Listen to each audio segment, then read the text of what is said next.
Hey YouTube, this is John coming back to you from our tiny cabin project. Today we're going to be talking about the importance of gardening as it relates to prepping. Stay tuned.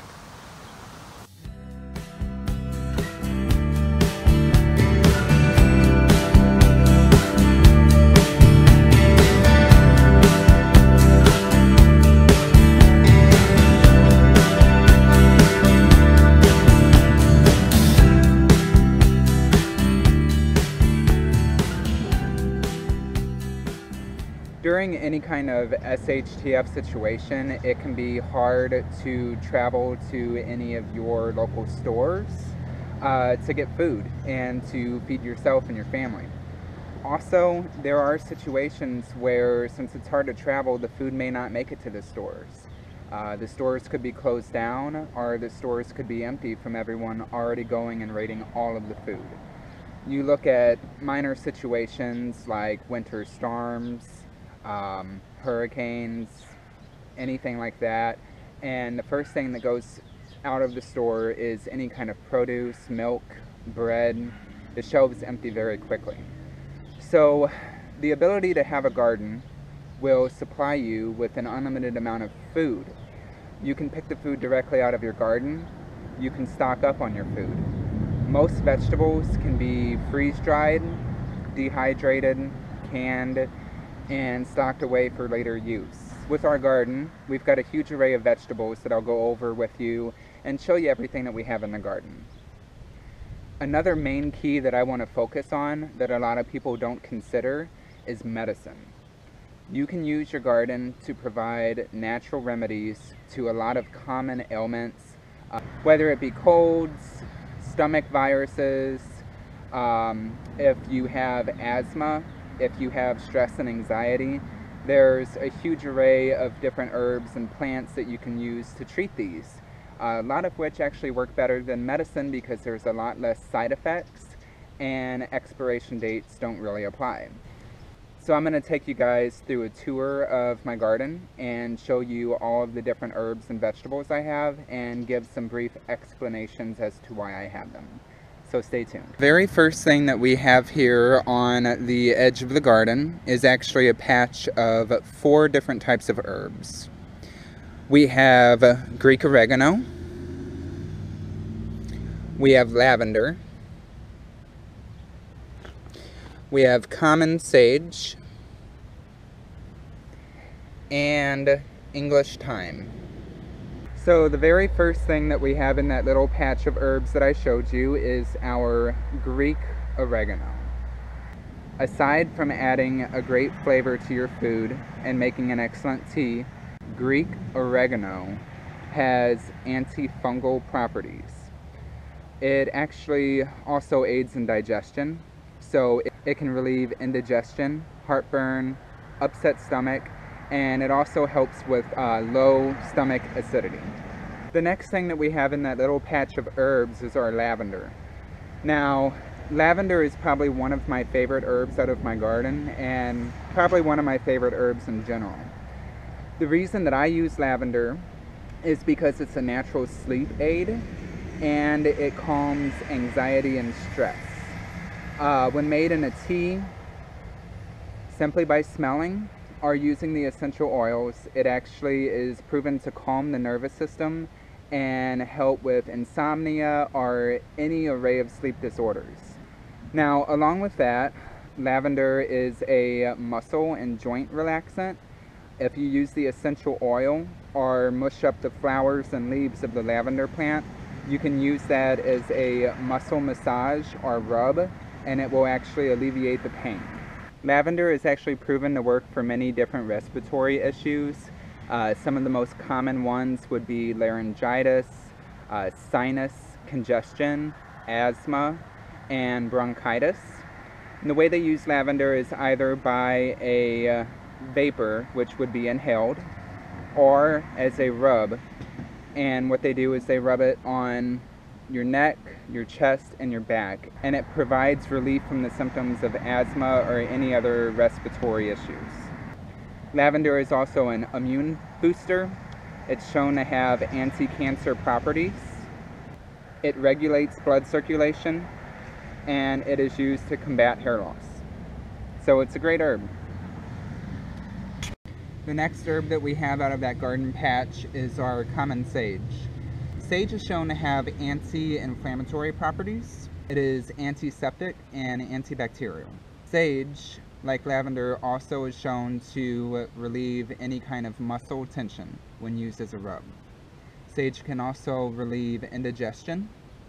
Sage is also a relaxant. It can reduce and treat nervousness, excitability, and dizziness.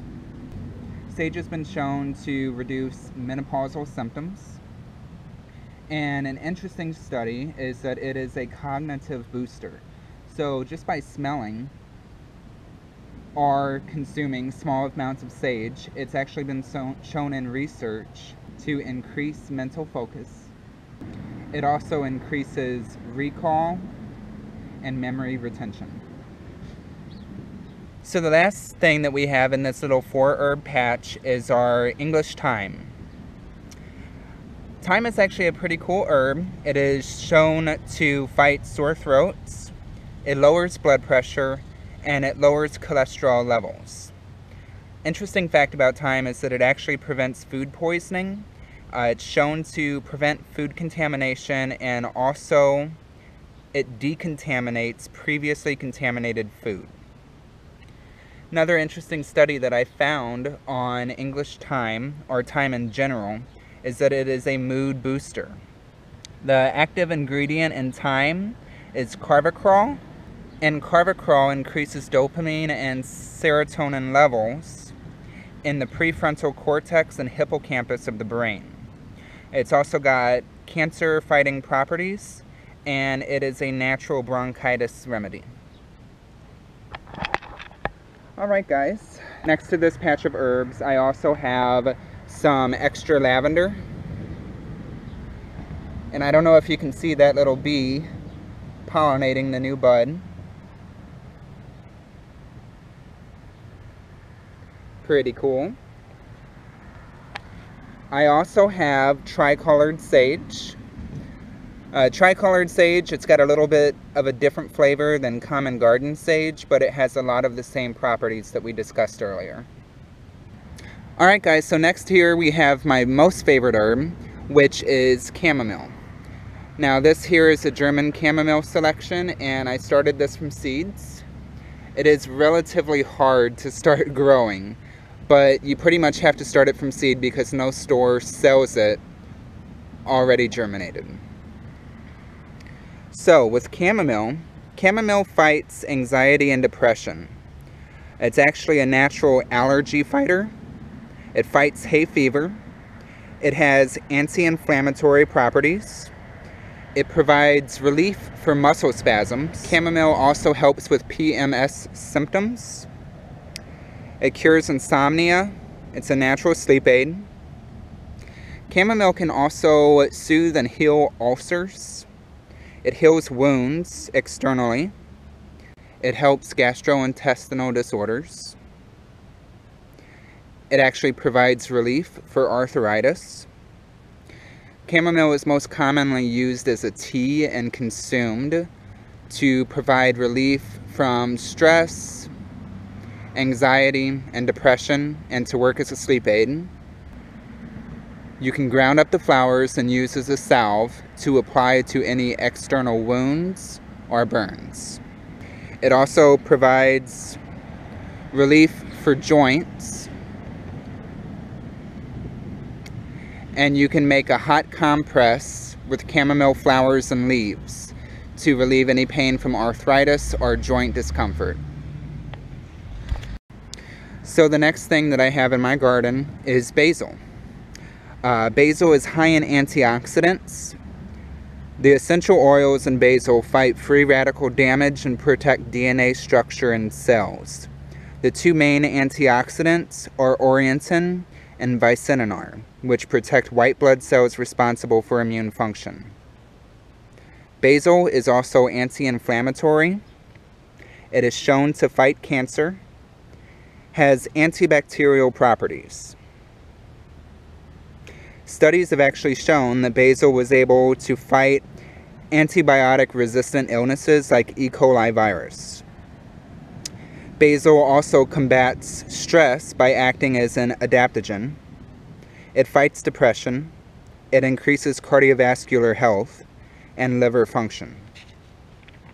The last of the herbs in my garden is rosemary. Rosemary actually induces hair growth.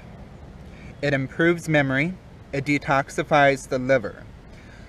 Rosemary reduces cortisol levels in the body, which actually provides relief from stress.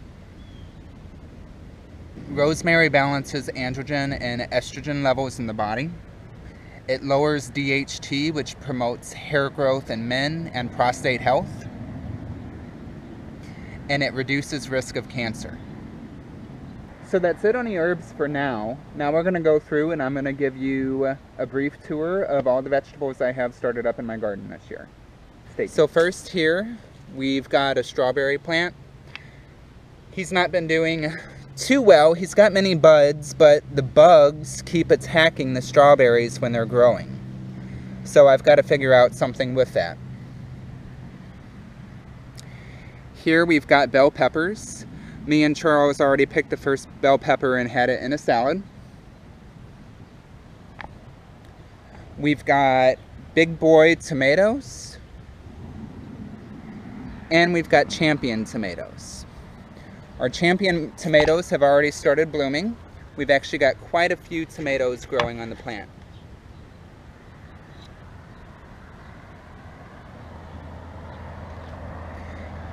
The next thing we have over here is our zucchini. I've already picked most of the zucchini out of this on the first harvest yesterday. Now, an interesting thing about zucchini is that your first harvest, the zucchinis are only going to be about 5 to 6 inches long. They're going to be relatively small. You have to pick those or they will start to rot and fall off the plant themselves.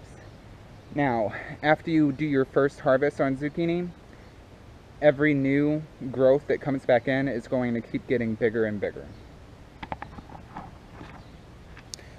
We've also got our cucumber plant here, which is really taken off. It's got a lot of blooms and some baby cucumbers growing in there.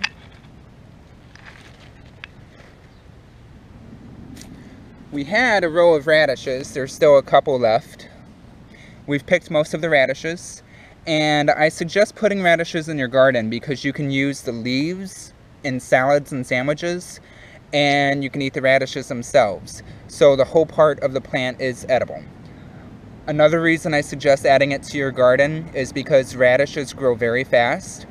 They will go from seed to plant within 7 to 10 days, and within 20 days they'll actually be ready to harvest and eat. So you can plant them quite a few times over in your garden. We've also got some carrots growing in. This is my first year doing carrots, so hopefully these turn out to be pretty good. We've got a cantaloupe plant here.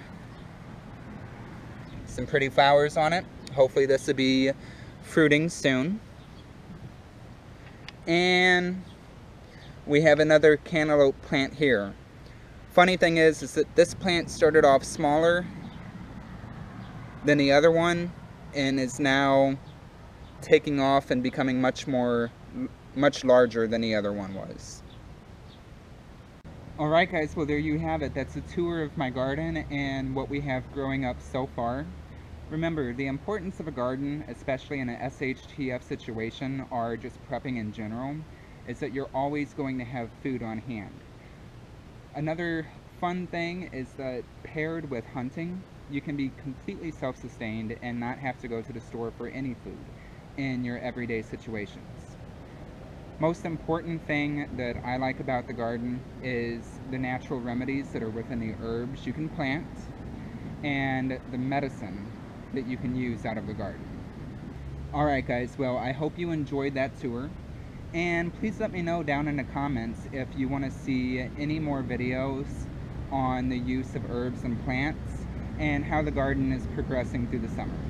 Make sure to hit that subscribe button, hit the bell to receive notifications, and stay tuned till next time. Thanks for watching.